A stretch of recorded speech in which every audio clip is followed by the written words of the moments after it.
आप देख रहे हैं JI न्यूज, आपकी आवाज। जी सर इधर भी देखिए ऊपर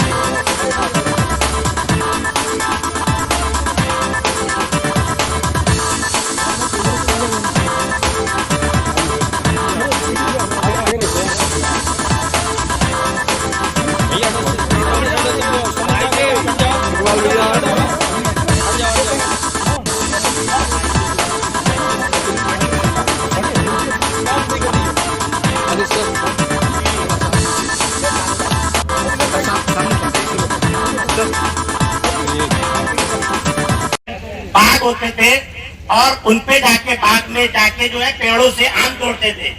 अब आपने देखा हर जगह से बाघ खत्म हो गए हैं। तो ये सब कहीं ना कहीं हमारी महत्वाकांक्षा का नतीजा है कि हम पहाड़ों जो बाघ हैं उन्हें उजाड़ते चले जा रहे हैं और उनपे जो है खेती करते चले जा रहे हैं। सरकार हमारी इस दिशा में बहुत तेजी से काम कर रही है और उसी के उपलक्ष्य में इस नवाबगंज ब्लॉक में हर गांव में 2100 पौधे लगाने का लक्ष्य रखा गया है। ये वृक्षारोपण पहले भी होता था, लेकिन इस बार हमने कुछ अलग रणनीति बनाई है।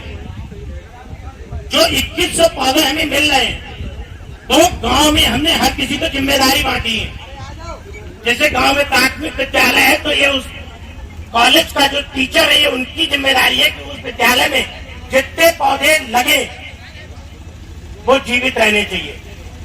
इसके अलावा गांव का जो रोजगार सेवक है, उसके लिए भी हमने जिम्मेदारी दी है कि भाई ये जिम्मेदारी आपकी, जो पौधे लगे वो जीवित रहने चाहिए।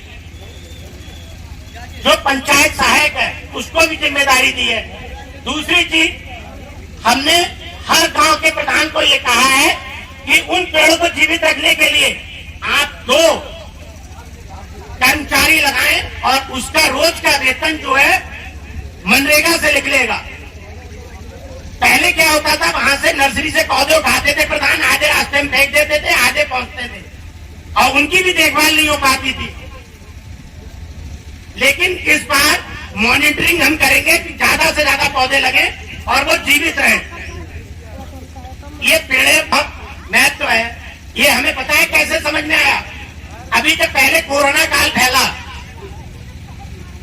और सब पूरे विश्व बंद था, भारत बंद था, जो पहली लहर आई उसमें तो किसी तरह से हमने काबू पा लिया, लेकिन जब दूसरी लहर आई थी तो ऑक्सीजन की कमी पड़ गई थी भारत में। उस समय हमारे मोदी जी ने जल से, वायु से, थल से, तीनों तरफ से ऑक्सीजन पहुंचाने का काम करा, लेकिन फिर भी ऑक्सीजन की कमी आई। तब हमारे डॉक्टरों ने लोगों को, गांव वालों को सलाह दी कि आप अपने मरीजों को गांव में नीम के पेड़ के नीचे, पाकड़ के नीचे लेटा दें। उसका एक ही उद्देश्य था कि जो पेड़ों से ऑक्सीजन निकलेगी वो मरीजों तक पहुंचेगी और जो कार्बन डाइऑक्साइड होगी वो गायब होगी। और भारत इस प्रयोग में सफल भी रहा और इसीलिए इतनी बड़ी पॉपुलेशन होने पर यहाँ पे मृत्यु दर बहुत कम हुई। तो इसी उपलक्ष्य में एक वृक्षारोपण का प्रोग्राम चल रहा है। दूसरी